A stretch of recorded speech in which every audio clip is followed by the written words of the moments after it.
Social ইসলামী bank নিয়ে অর্থ মন্ত্রণালয় ও কেন্দ্রীয় ব্যাংকে সংসদ সদস্যের চিঠি, অনভিজ্ঞ পর্ষদে বড় ক্ষতি।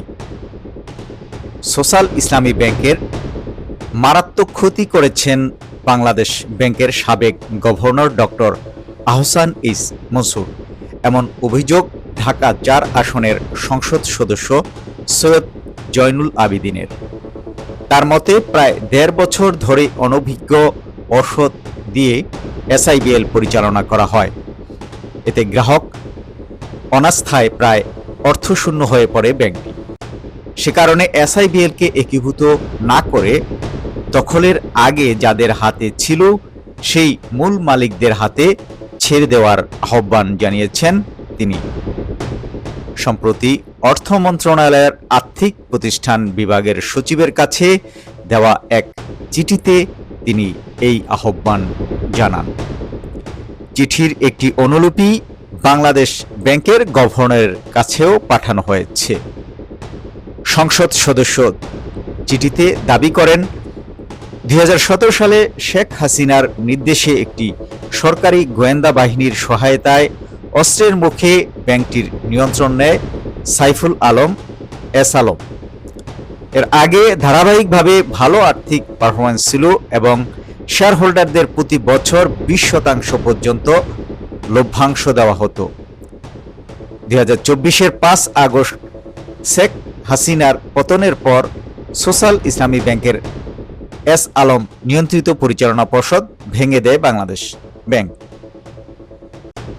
পাশাপাশি প্রকৃত মালিকদের হাতে ব্যাংক ফেরত না দিয়ে কোনো রকম আলোচনা ছাড়াই ৪ জন স্বতন্ত্র পরিচালক এবং মাত্র ১ জন উদ্যোক্তা পরিচালকের সমন্বয়ে নতুন পরিচালনা পর্ষদ গঠন করা হয়, যা ছিল ব্যাংকটিতে আর্থিক দুরবস্থা থেকে ঘুরে দাঁড়ানোর জন্য একটি অদূরদর্শী সিদ্ধান্ত। চিঠিতে আরও বলা হয়, সোশ্যাল ইসলামী ব্যাংকের অনেক উদ্যোক্তা এবং শেয়ার হোল্ডারের পরিচালক হওয়ার যাবতীয় যোগ্যতা থাকা সত্ত্বেও পরিচালনা পর্ষদে তাদের যুক্ত করা হয়নি। তাদের যুক্ত করতে বারবার অনুরোধ করা হলেও বাংলাদেশ ব্যাংকের তৎকালীন governor doctor Ahsan H Mansur বিষয়টি আমলে নেননি। পরবর্তী সময়ে কেন্দ্রীয় ব্যাংক পরিচালনা পর্ষদ পুনর্গঠন করলেও প্রকৃত উদ্যোক্তা ও শেয়ার হোল্ডারদের অন্তর্ভুক্ত না করায় গ্রাহকদের আস্থা কমে যায়। তিনি অভিযোগ করেন, সোশ্যাল ইসলামী ব্যাংকের প্রকৃত উদ্যোক্তাদের ব্যাংক পরিচালনার দায়িত্ব না দেওয়ায় আরও অনাস্থার সৃষ্টি হয়। এতে জমানো টাকা তুলতে শুরু করেন আমানতকারীরা, ফলে গভীর সংকটে পড়ে ব্যাংকটি। বাংলাদেশ ব্যাংক যথেষ্ট অর্থের যোগান দিলেও ব্যাংকটি আর ঘুরে দাঁড়াতে পারেনি। চিঠিতে তিনি বলেন, বাংলাদেশ ব্যাংক যাদেরকে পরিচালনা পর্ষদের দায়িত্ব ও সিদ্ধান্ত গ্রহণের ক্ষমতা দিয়েছে তারা কেউ এর আগে কোনো ব্যাংক পরিচালনার সঙ্গে যুক্ত ছিলেন না। প্রায় ১.৫ বছরে অনভিজ্ঞ পর্ষদ দিয়ে কেন্দ্রীয় ব্যাংকের তৎকালীন গভর্নর ব্যাংকটি পরিচালনা করেন। এতে ব্যাংকটি মারাত্মক ক্ষতিগ্রস্ত হয়েছে।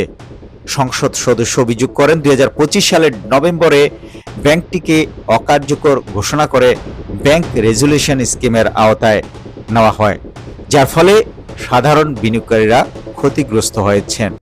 এ বিষয়ে ইতিমধ্যে হাইকোর্টে রিট আবেদন করা হয়েছে বলেও চিঠিতে উল্লেখ করা হয়। আদালত রুল জারি করলেও সংশ্লিষ্ট পক্ষ তার জবাব না দিয়ে একতরফাভাবে একীভূতকরণ প্রক্রিয়া চালিয়ে যাচ্ছেন বলে চিঠিতে অভিযোগ করা হয়েছে।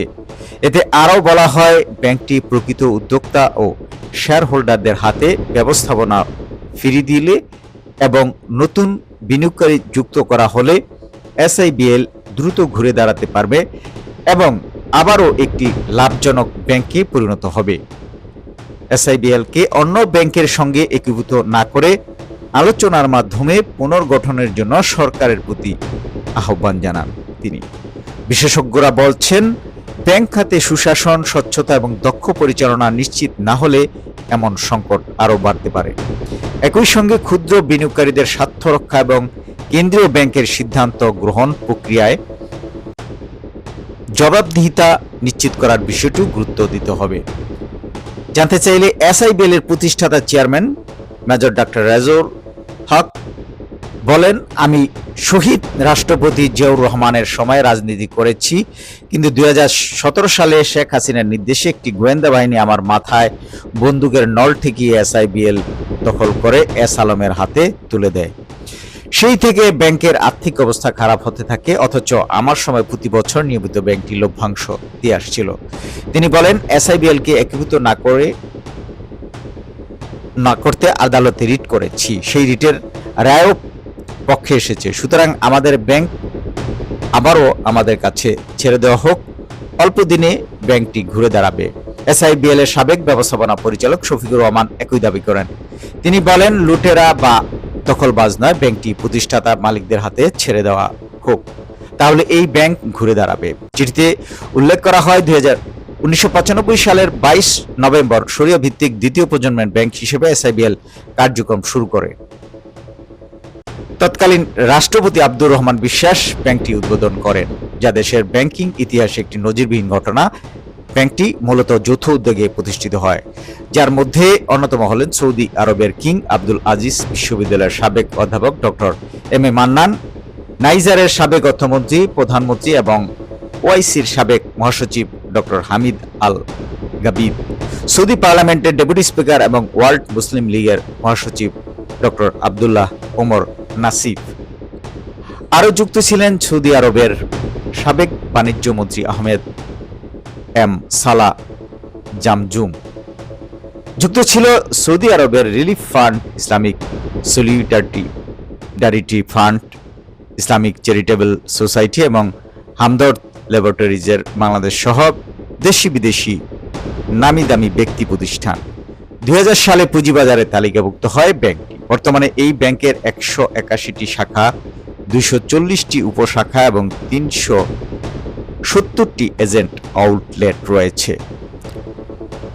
সবার জন্য শুভকামনা। এই ধরনের সংবাদ আরও পেতে সাবস্ক্রাইব করুন শেয়ারবিজনেস24.com।